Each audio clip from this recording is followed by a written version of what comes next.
There is a building on 125th Street and 7th Avenue in Harlem that once housed the most dangerous man in Black America. From the street, it looks like a palace. 13 stories of white brick and terracotta gleaming in the Harlem sun like something out of a postcard. The tallest building in the neighborhood for 60 years. Elegant, symmetrical, designed by two brothers trained at the École des Beaux-Arts in Paris to project one thing above all else: respectability. But respectability is a costume, and the man who wore it best in this building was a 5'8" convicted drug conspirator with a switchblade in his pocket, blood money in his other hand, and Shakespeare open on his lap.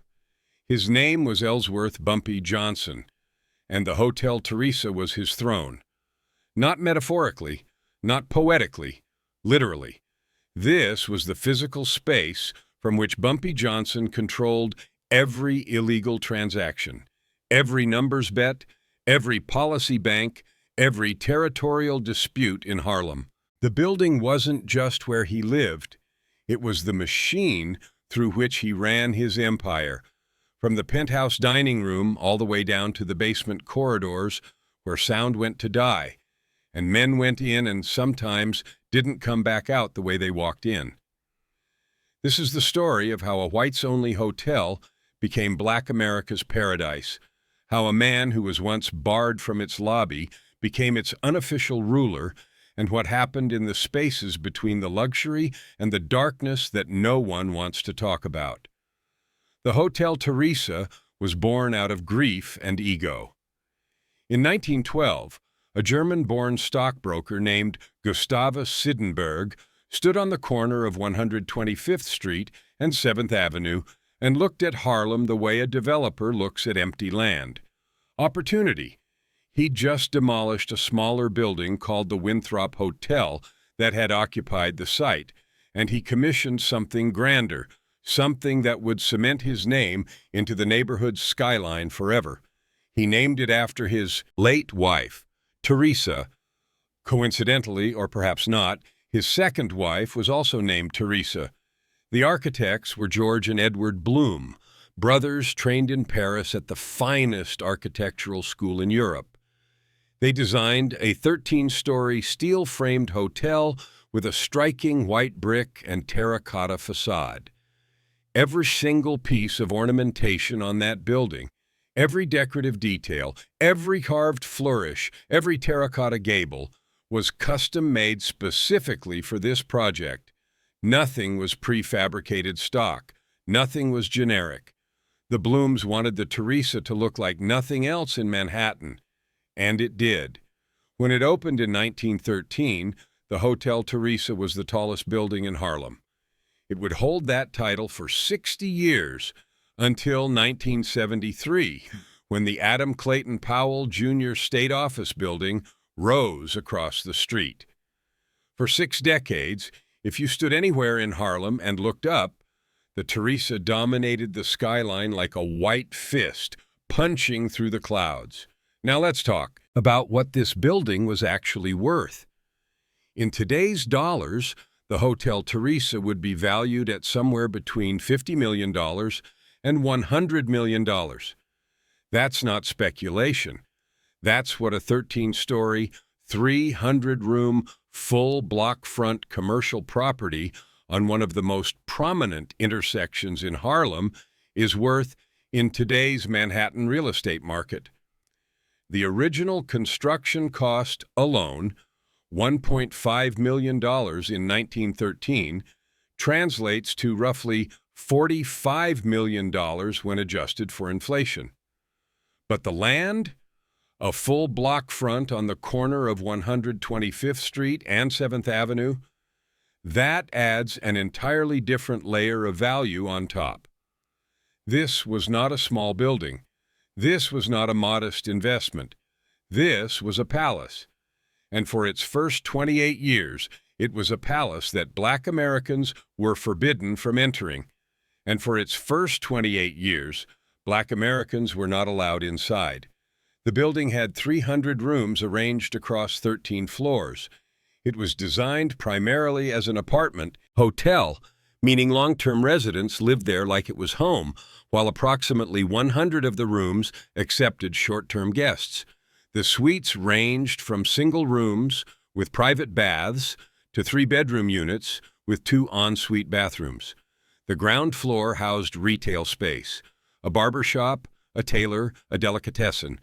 The entrance on 7th Avenue led into a 30 by 35-foot lobby with marble flooring, then up a grand marble staircase to the main lobby on the second floor. From there, the building opened up, a waiting room, a ladies' parlor, a smoking room.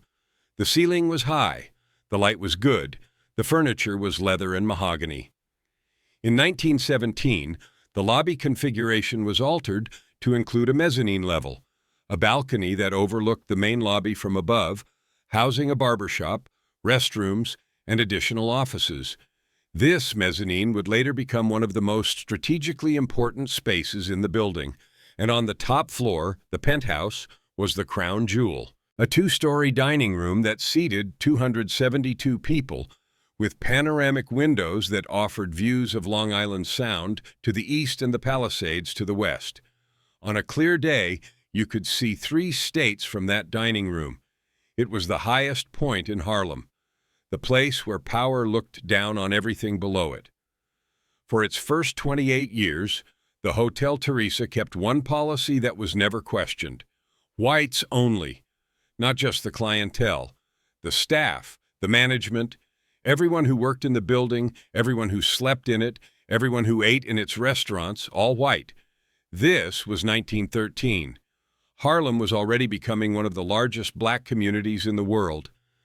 Thousands of African Americans were pouring into the neighborhood through the Great Migration, fleeing Jim Crow in the South, building churches and businesses and a culture that would eventually reshape American art, music, and politics.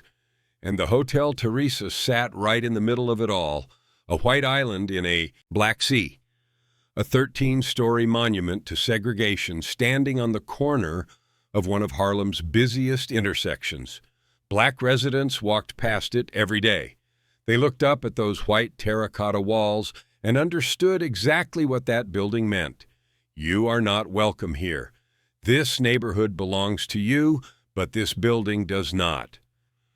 For nearly 3 decades, that message held. By the late 1930s, the Hotel Theresa was hemorrhaging money. The irony was brutal and obvious to everyone except the people making the decisions. The hotel sat in a neighborhood that was overwhelmingly black, but it catered exclusively to white guests. White guests who had other options. White guests who could stay at the Plaza, the Waldorf Astoria, a dozen other luxury hotels in Manhattan that didn't require them to travel to Harlem. The Teresa was losing residents. Revenue was declining. The building, worth tens of millions, was rotting from the inside out because of a policy that made zero economic sense. In 1937, a man named Love B. Woods stepped in. Woods was an African-American businessman and realtor. He understood something fundamental that white businessmen in New York hadn't grasped. Black wealth was real, it was growing, and it was desperately underserved. He purchased the Hotel Theresa and began planning its transformation. On March 20th, 1940, the New York Age newspaper ran this announcement. The Hotel Theresa at 7th Avenue and 125th Street, which catered to white patronage for several years, has changed its policy as of March 20th and will cater to both races under Negro management with a Negro staff. The Gresham Management Company, which operated the hotel under Woods's ownership, appointed Walter Scott as the new general manager. Scott was a graduate of New York University, a World War I veteran, and a man who had spent years as the business manager at the Harlem YMCA on 135th Street. A staff of 80 people was hired, all black. The hotel was renovated, modernized, reopened, and within weeks the lobby that had been empty for years was suddenly packed. Black America had been waiting for this, not just in Harlem. Across the entire country, black businessmen, performers, athletes, politicians, all of them had been turned away from every major hotel in New York City for decades. They could perform at the Ritz.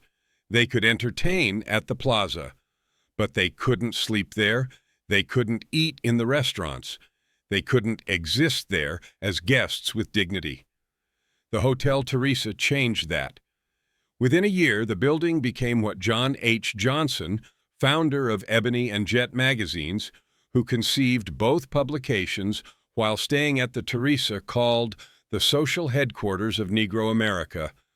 The lobby filled with legends: Joe Louis, Sugar Ray Robinson, Duke Ellington, Count Basie, Lena Horne, Josephine Baker, Dorothy Dandridge, Louis Armstrong, Ray Charles, Nat King Cole, Little Richard, Jimi Hendrix, Dinah, Washington.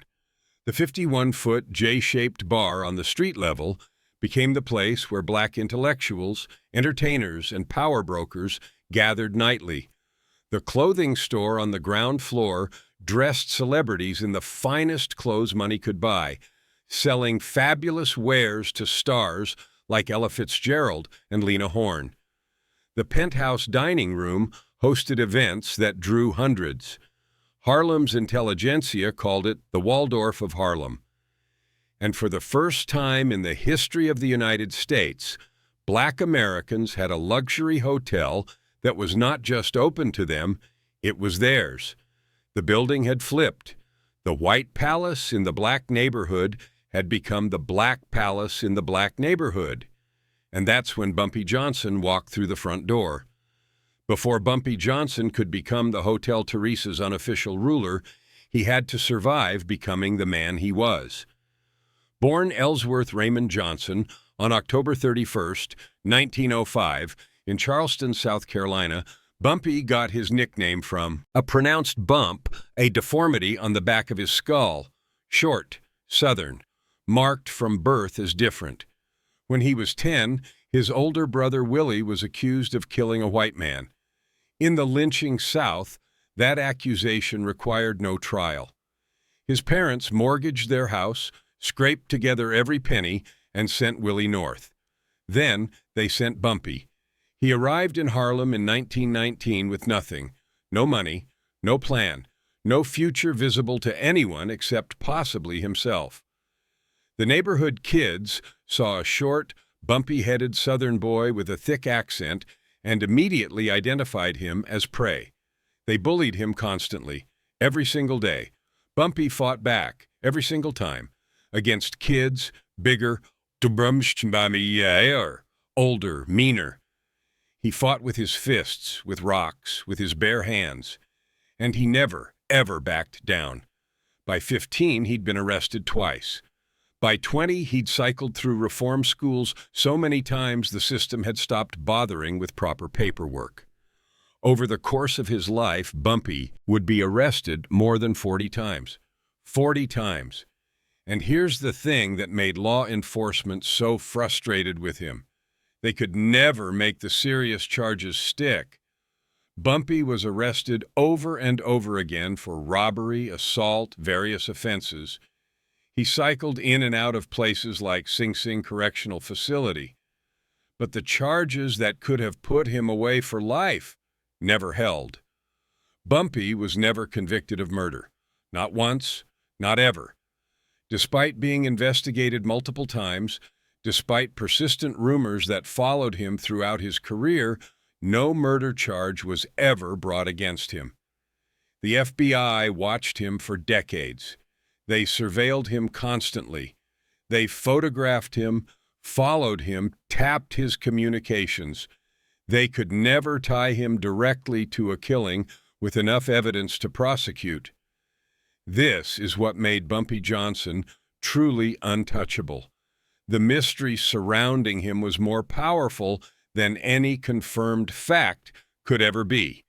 By the time he walked into the Hotel Theresa for the first time in 1940, he was already one of the most feared men in Harlem. because by 1940, Bumpy Johnson had already fought and survived the bloodiest gang war Harlem had ever seen. The war with Dutch Schultz. Dutch Schultz, born Arthur Flegenheimer in the Bronx, had decided in the early 1930s that Harlem's numbers racket was too profitable to leave in black hands. He sent men into the neighborhood to take over every policy bank by force. Numbers operators who refused were beaten. Some were killed. Stephanie St. Clair, the queen of Harlem's numbers game, refused to pay tribute. She hired Bumpy Johnson as her enforcer, and together they waged a guerrilla war against Dutch's operation that lasted 3 bloody years. Bumpy and his crew of 9 picked off Dutch's men one by one. It was, according to Bumpy's wife Mamie, surprisingly easy. There were very few white men walking around Harlem during the day. Dutch's enforcers stood out. They were easy to find, and once found, they were easy to destroy. And here's the detail that separated Bumpy from every other enforcer in New York. He preferred not to use guns. He carried a switchblade, always. A custom Italian switchblade with a bone handle that he maintained with the precision of a surgeon. He preferred the blade because it was quiet, intimate, personal. A gun creates distance. A switchblade requires you to get close, to look someone in the eye. That's what separated Bumpy from every other enforcer in New York. The intimacy of his violence, the personal nature of it. The war ended in October 1935, when Dutch Schultz was shot dead at the Palace Chop House in Newark by hitmen working for the Italian mob's commission. Dutch had wanted to assassinate prosecutor Thomas Dewey. The commission said no. Dutch said he'd do it anyway. 3 days later, Dutch was dead. After Dutch's murder, Bumpy negotiated directly with Charles Lucky Luciano. The deal was simple. Harlem's numbers operation would remain independent. Black bookmakers would keep running their own game. A percentage of profits flowed to Luciano's organization as tribute. It wasn't perfect, but it was unprecedented. For the first time in history, a black man controlled a criminal territory in New York without a white boss standing behind him. Bumpy Johnson was now the godfather of Harlem. And in 1940, when the Hotel Theresa opened its doors to black Americans for the first time, Bumpy walked through that lobby like he owned it. Because in every way that mattered, he did.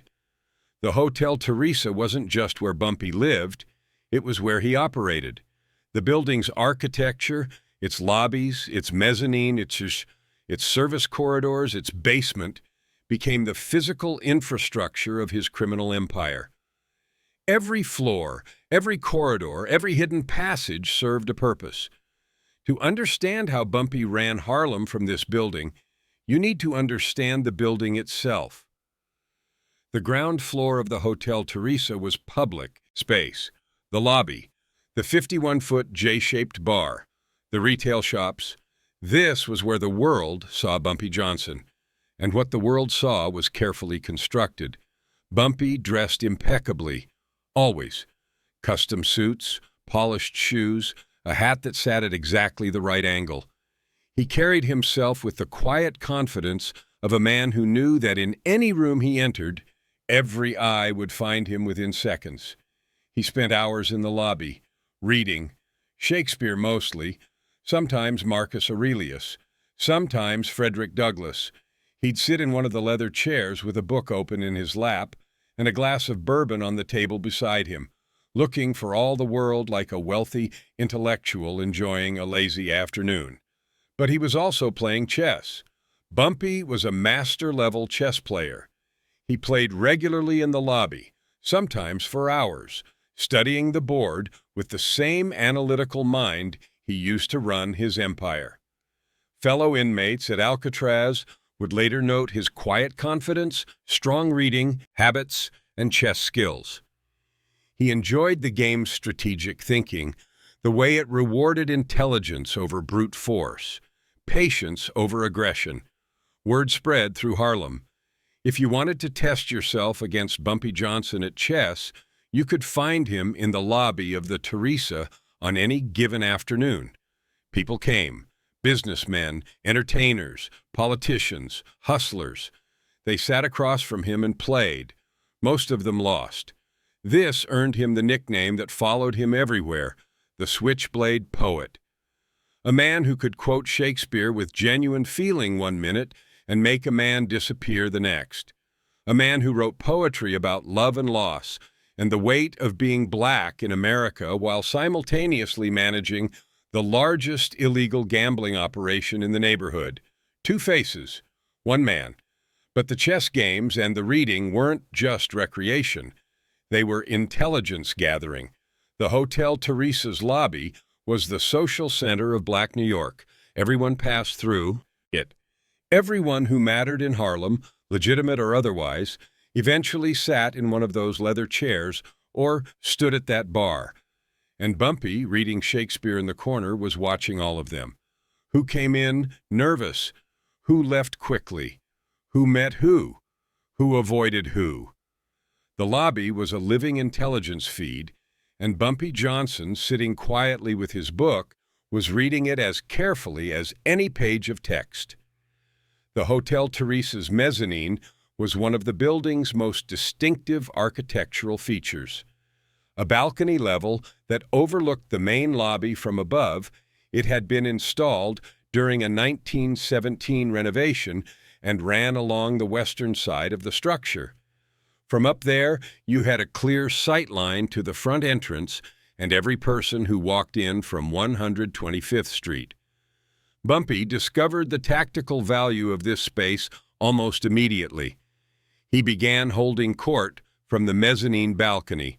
Not every day, not publicly, but on specific nights when he needed to monitor who was moving through the building, who was arriving, who was meeting who. Bumpy would position himself on that balcony with a clear line of sight to the door below. From up there, he could see 125th Street. He could see the lobby. He could see every face that walked in. His men knew the protocol. If Bumpy was on the mezzanine, it meant he was watching. It meant the night's business was being monitored. It meant that anyone who entered the lobby was being assessed, friend, neutral, or threat, before they even reached the front desk. The mezzanine became Bumpy's surveillance post, his command center, the place from which he surveyed his kingdom while appearing to simply enjoy the view. People who knew what to look for, and in Harlem most people did, would glance up at that balcony when they entered the lobby. If Bumpy was there, sitting in his usual chair with his usual bourbon, they knew the night had rules. Bumpy Johnson's permanent residence in the Hotel Theresa was a large suite on one of the upper floors. The exact room number has been deliberately obscured by the building's management over the decades, but it was a premium unit, multiple rooms, private bathroom, views of 125th Street below. The suite served as both Bumpy's private living quarters and his secondary meeting room, and the two functions created a fascinating, deeply uncomfortable overlap. On any given evening, Bumpy might host a dinner party in his suite that included jazz musicians, politicians, community leaders, and civil rights activists. Legitimate Harlem, the people who made the neighborhood's cultural life happen. Then, an hour later, the suite might host a completely different kind of meeting. Numbers runners reporting their daily take. Policy bank operators settling accounts. Associates discussing territorial boundaries and enforcement schedules. Two worlds, same room, same mahogany table, same bourbon. The guests from the legitimate world were not always ignorant of what else happened in that suite. Some of them chose not to ask. Others understood the transaction implicitly. Bumpy's protection kept the neighborhood safe. His money funded scholarships, paid rents, fed families at Thanksgiving. The price of that protection was a willingness to share space, and sometimes a meal, with a man who built his empire on illegal gambling and violence. Harlem understood this moral arithmetic. It had no choice. The legitimate institutions of America had systematically denied Black Americans access to wealth, education, and self-determination for 3 centuries. Bumpy Johnson was, for better or worse, one of the few economic engines the neighborhood had. So you sat at his table, you ate his food, you pretended not to notice the switchblade resting on the sideboard by the door, and you went home. This is where the story gets dark. The Hotel Theresa, like most large buildings constructed in the early 1900s in New York City, had a network of service corridors and utility passages built into its infrastructure. These weren't secret passages in the romantic sense, they were functional necessities. Buildings of this era needed ways to move laundry, supplies, and maintenance staff without disrupting the guest experience. The service tunnels of the Teresa ran beneath the ground floor and connected to the building's laundry operations, its boiler room, and its storage areas. They also connected, through shared basement infrastructure, to the service corridors of adjacent buildings on 126th Street. This was not unusual for the era. Many Manhattan buildings constructed between 1900 and 1920 shared basement-level connections, particularly in dense urban blocks where buildings were constructed wall-to-wall. Steam lines, water mains, and drainage systems created natural pathways between structures. Bumpy Johnson understood the tactical value of these connections almost immediately upon moving into the Teresa. By the mid-1940s, he had quietly mapped every service tunnel, every basement corridor, every connecting passage between the Teresa and the buildings on the surrounding block. He identified which passages were large enough for a man to move through, which ones connected to exits on 126th Street, away from the main entrance on 125th Street, away from the lobby, away from any surveillance. He then made specific modifications. Certain doors that had been sealed or locked were quietly reopened. Certain passages that had been blocked by debris or old equipment were cleared. A specific route was established from the Teresa's basement through a shared corridor beneath the block to a service exit on 126th Street that opened onto a narrow alley. This was Bumpy's escape route, not for everyday use, not for casual movement. This was specifically designed for one scenario. When federal agents or police arrived at the Hotel Theresa's front entrance looking for Bumpy Johnson, he would not be there. He would already be gone. The route took approximately 4 minutes from the Teresa's basement to the 126th Street exit. 4 minutes during which Bumpy could move through soundproofed corridors, past laundry rooms and boiler houses without being seen by anyone on the street. His men knew the route.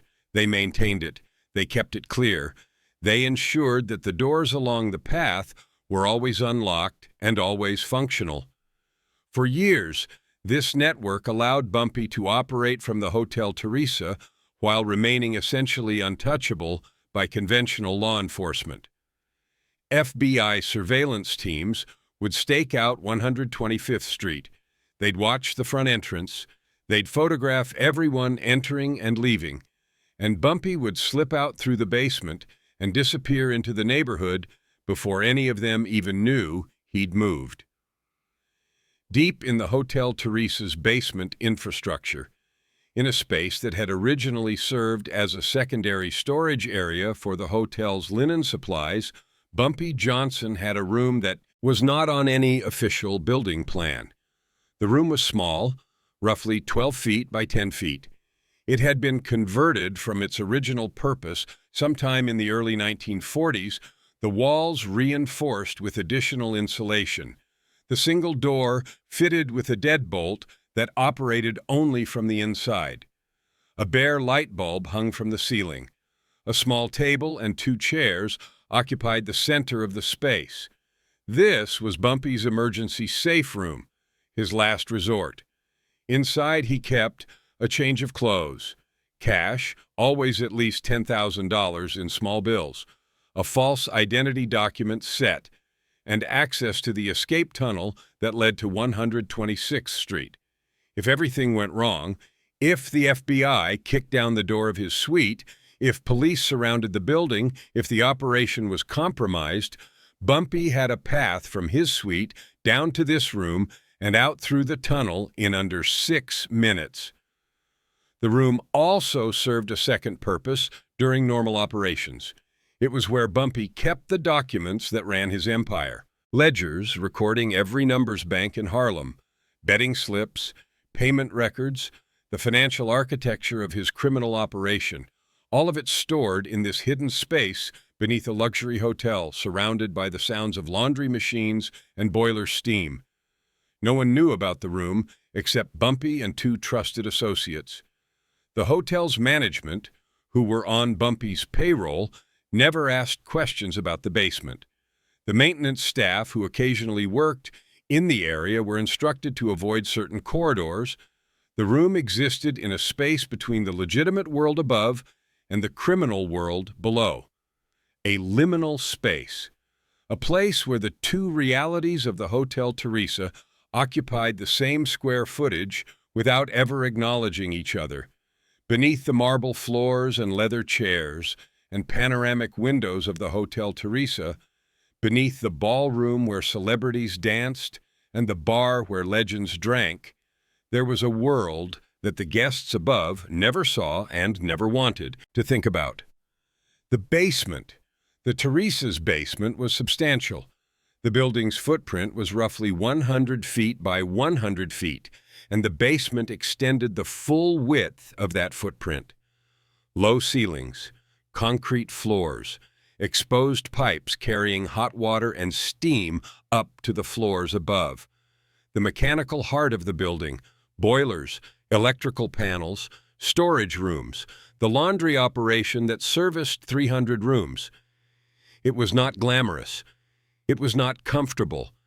It was the functional underbelly of a luxury hotel, the space that made the luxury possible while remaining invisible to the people enjoying it. And it is here that the story becomes legend.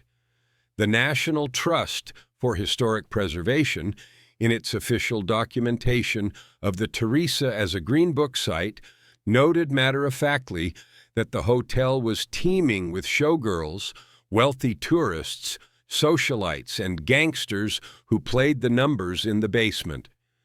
Asterisk played the numbers, a polite phrase for what people in Harlem say actually happened down there. Here's what the rumors say, and they are rumors, persistent, decades-old rumors that have never been confirmed or denied by any official investigation. The numbers racket that funded Bumpy's empire was not a frictionless machine.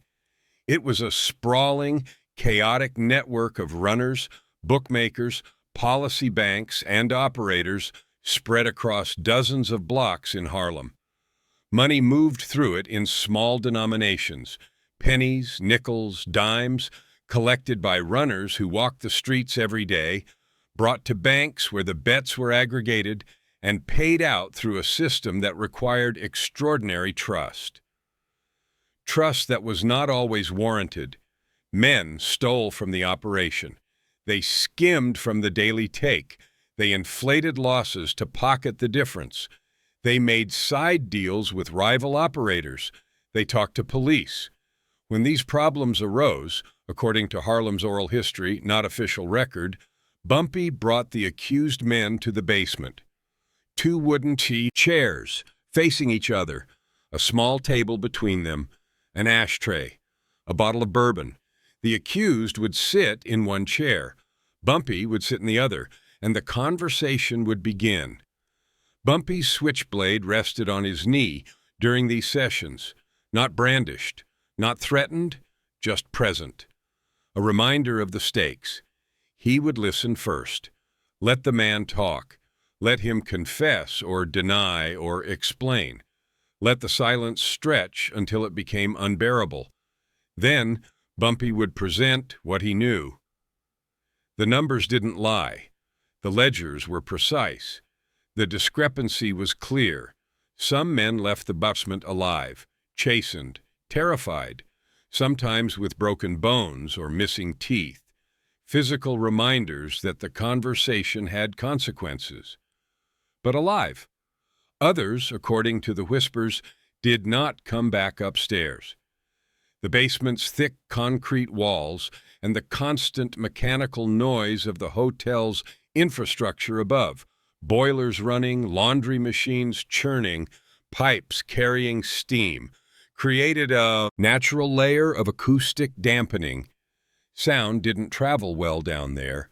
Conversations were muffled, struggles were absorbed by the building's bones, and the service tunnels provided routes that led away from the building entirely. How many men disappeared in that basement? No one knows. The official record shows 0 homicides connected to the Hotel Theresa. 0. Not a single murder charge, not a single body found on the premises, not a single investigation that led back to that address. But Harlem's oral history tells a different story, and Harlem has been telling that story for 70 years. The persistent urban legends about bones found during renovations of old 1930s-era policy banks, illegal lottery headquarters that Bumpy once protected, add another layer of darkness. Whether these rumors are grounded in fact or amplified by decades of storytelling, no one has been able to confirm or deny them. What is certain is this: Bumpy Johnson was never convicted of murder, never charged with murder, never formally accused of murder in any court. And that, in itself, is the most unsettling detail of all, because if even half of what Harlem whispers is true, then the man was either the luckiest criminal in New York history, or he was smart enough, careful enough, to make sure that no one could ever prove it. The Hotel Theresa was not just a place where legitimate black celebrities gathered. It was a crossroads, and the crossroads attracted people from every corner of the moral spectrum. Here is who actually walked through that door. Bumpy Johnson's relationship with the Genovese crime family was not a secret. It was the foundation of his power. After Dutch Schultz was murdered in 1935, Bumpy negotiated directly with Charles "Lucky" Luciano to maintain Harlem's independence. That deal meant a steady flow of money from Harlem's numbers operation up to the Italian mob's coffers.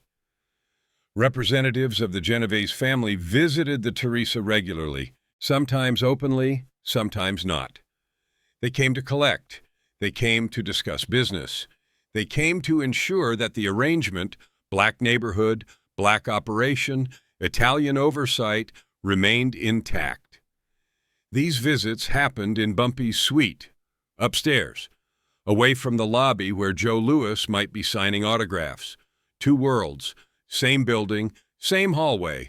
Congressman Adam Clayton Powell, Jr., Harlem's most prominent political figure, had a complicated, publicly acknowledged relationship with Bumpy Johnson. Powell represented the neighborhood. Bumpy controlled it.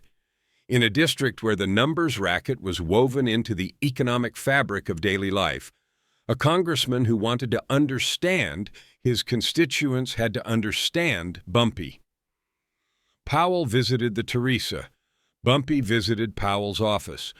The nature of those conversations was never fully documented, but the relationship was real and it was mutual. Other politicians, city councilmen, state legislators, local judges passed through the Teresa with regularity. Some of them were on Bumpy's payroll. Some of them simply understood that in Harlem you did not ignore the Godfather. The NYPD's relationship with Harlem's numbers racket was not one of pure enforcement. For decades, police officers in Harlem had been taking bribes from numbers operators to look the other way. This was an open secret. The FBI documented it extensively in their surveillance files. Some of those officers visited the Teresa. Some of them met with Bumpy's associates in the lobby or the bar. The exchanges were usually indirect, a handshake here, a message there, but they happened. In September 1960, Castro arrived in New York to address the United Nations General Assembly. He checked into the Shelburne Hotel in Midtown Manhattan. The hotel demanded a $10,000 deposit, claiming Castro's entourage had damaged rooms, allegations that included cooking live chickens in the suites. Castro left the Shelburne and moved his entire delegation to the Hotel Theresa. 80 rooms, $800 per day. The world descended on 125th Street. Soviet Premier Nikita Khrushchev visited Castro at the Teresa.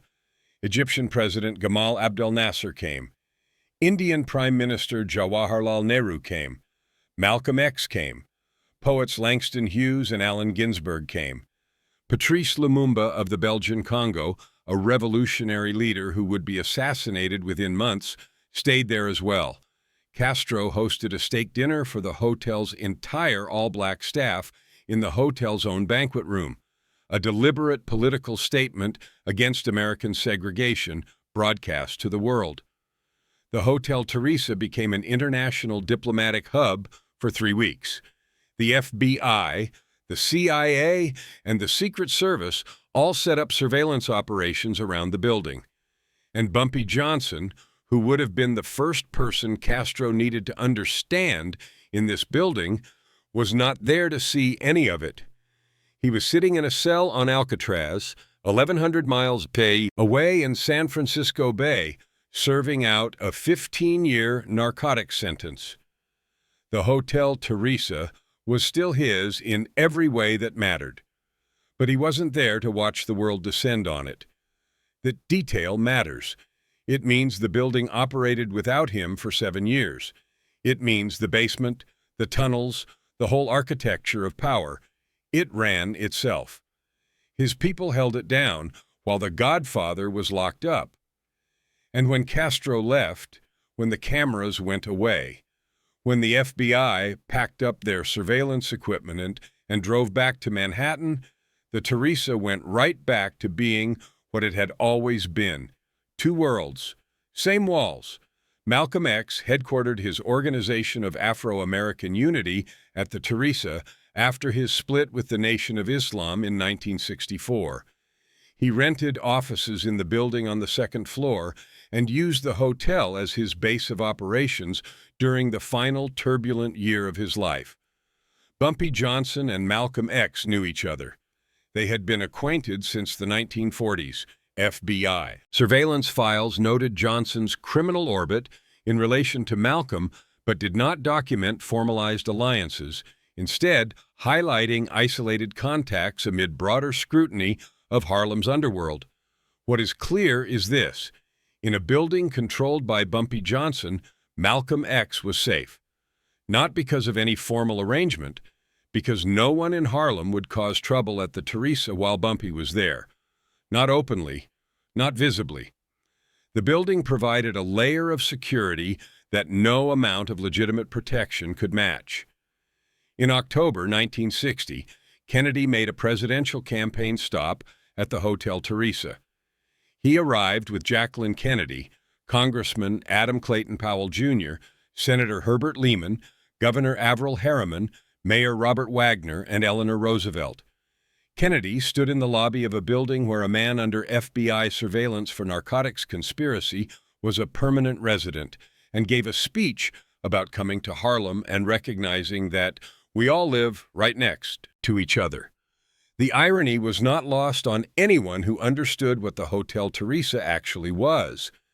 The man who bought the Hotel Theresa in 1937 and opened it to Black Americans in 1940 was Love B. Woods, an African-American businessman and realtor who understood something that few businessmen in New York grasped at the time. Black wealth was real, growing, and desperately underserved. Woods purchased the hotel when it was failing financially.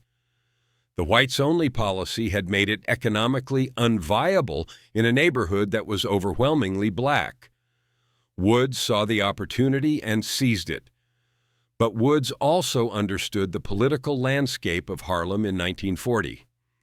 He knew that a hotel catering to black Americans in this neighborhood would need protection, not from white competitors, from the criminal ecosystem that controlled Harlem's economy, the numbers racket, the policy base, the protection schemes.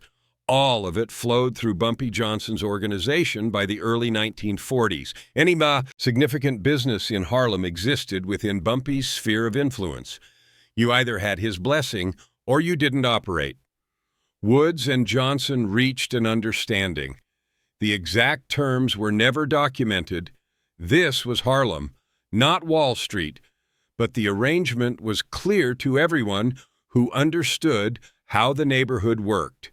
Bumpy would operate from the Hotel Theresa. He would use its spaces, lobby, suites, basement, for his business. In return, he would ensure that the building was protected, that no rival operation would target it, that the hotel's staff and guests were safe. It was a protection arrangement dressed up as coexistence. Woods got a functioning, secure hotel. Bumpy got a base of operations in the most prestigious address in Black America. Both men benefited. Both men understood the transaction. Walter Scott, the hotel's black general manager appointed in 1940, navigated the dual reality of the building with skill and discretion. He managed the legitimate hotel operations, room assignments, staff scheduling, guest services, while maintaining a careful distance from whatever happened in the basement and the service corridors. Scott resigned in 1948 due to illness. His replacement, William Bill Harmon Brown, a Howard University graduate, continued the same delicate balancing act. Brown's son, Ron Brown, grew up in the hotel and would eventually become United States Secretary of Commerce under President Clinton. U.S. Congressman Charles Rangel once worked there as a desk clerk. The Hotel Theresa's management knew what Bumpy Johnson was. They knew what the basement whispers were about. They chose not to see it because the alternative, confronting the most dangerous man in Harlem, was not a viable business decision. This was the arrangement that made the Hotel Theresa work. The legitimate face and the criminal infrastructure operating in parallel, sustaining each other, pretending the other didn't exist. Black Paradise built on two foundations, civil rights and criminal enterprise. By 1952, Bumpy Johnson was the most watched man in Harlem. The FBI had been monitoring his activities for years. They knew about the numbers operation. They knew about his connections to the Genovese crime family. They knew about the Hotel Theresa and the meetings that happened there. What they couldn't prove was enough to put him away permanently. Bumpy was careful, meticulous. He never touched the merchandise himself, or so his associates claimed. He never signed documents. He never put anything in writing that could be used in court. The FBI's strategy shifted in the early 1950s as part of a broader federal crackdown on heroin distribution in major American cities. Narcotics charges were easier to prosecute than gambling charges, and they carried heavier sentences. The federal government was very serious about stopping the flow of drugs, and they targeted high-profile figures. In 1952, Bumpy Johnson was indicted in New York for conspiracy to sell heroin. His chief lieutenant, Nat Pettigrew, was charged alongside him. On June 12, 1953, U.S. District Judge Edward J. Dimmock sentenced Bumpy to 15 years in federal prison for conspiracy and the sale of narcotics. 15 years. Bumpy lost an appeal. 2 years after his indictment, he began his sentence. Now, here is where the story splits into what the record says and what Harlem says. The official record is straightforward. Bumpy was indicted. He was convicted. He was sentenced. He appealed and lost. He went to prison. But Harlem tells a different version of how the net closed around him at the Hotel Theresa. The story goes like this. Before the federal agents could formally take him into custody, Bumpy was tipped off through his network of informants that the government was moving, the escape protocol activated. From his suite, he descended to the basement via the service staircase, a route that bypassed the main lobby entirely. He moved out through the basement corridors to the hidden room where his emergency kit was stored. He changed clothes. He took cash, false documents. Then he entered the service tunnel. 4 minutes. That's how long the story says it took to move from the Teresa's basement, through the shared corridor beneath the block, past the laundry rooms and boiler houses of adjacent buildings, to the service exit on 126th Street. He emerged into a narrow alley. No agents, no surveillance, just a quiet back street in Harlem. Bumpy walked 2 blocks, turned west, and disappeared into the neighborhood that had protected him for 20 years. He stayed hidden for several days. Then he surrendered voluntarily, on his own terms, through his attorney, not in handcuffs in a hotel lobby. Whether this version is true, whether there was actually a dramatic escape through the tunnels before his eventual surrender, no one outside Bumpy's inner circle can confirm. But the story has been told in Harlem for 70 years, and the building's infrastructure supports its plausibility. The tunnels were real. The basement connections to adjacent buildings were real. The escape route existed on paper. What is not in dispute, Bumpy Johnson was convicted, sentenced to 15 years. He was sent first to Leavenworth Penitentiary. Then, in 1954, he was transferred to Alcatraz Federal Penitentiary, the most notorious prison in America. Inmate number 1117, one of the few black organized crime figures ever incarcerated on the Rock. On Alcatraz, his reputation earned him a unique kind of respect, not because of violence, but because of his intellect. Fellow inmates noted his quiet confidence, strong reading habits, and chess skills. Unlike the flamboyant Capone or the violent Arthur Barker, Bumpy kept a low profile. He served approximately 11 years. He was released in 1963 on parole. When he returned to Harlem, the neighborhood threw him an impromptu parade. Thousands of people lined the streets to welcome him home. The Godfather was back. Bumpy Johnson returned to the Hotel Theresa in 1963, a changed man, older, more cautious. The 11 years on Alcatraz had not broken him. Nothing could break Bumpy Johnson, but they had sharpened something in him. He reestablished his presence in the building, but more carefully than before. The FBI was watching him constantly. They never stopped. In December 1965, Bumpy staged a sit-down strike at a police station in Harlem. He walked into the precinct and simply refused to leave, protesting the constant police surveillance of black neighborhoods. He was charged with refusal to leave a police station. He was acquitted by a judge. The defiance was characteristic, but it was also a mask.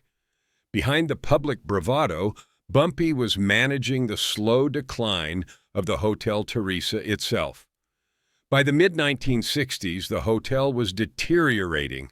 The owners had not upgraded or modernized the building in decades.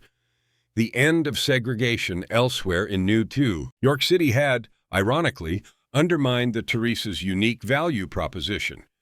Black Americans of means could now stay at hotels in Midtown Manhattan. They no longer needed to come to Harlem for luxury. The 1964 Harlem riots, triggered by the police shooting of a black teenager, intensified the neighborhood's instability. Visitors stopped coming. Occupancy dropped. The Teresa began losing its star clientele. The ballroom went dark. The bar emptied. The building, which had once been the social headquarters of Negro America, slowly became just another aging hotel in a neighborhood that was itself in decline.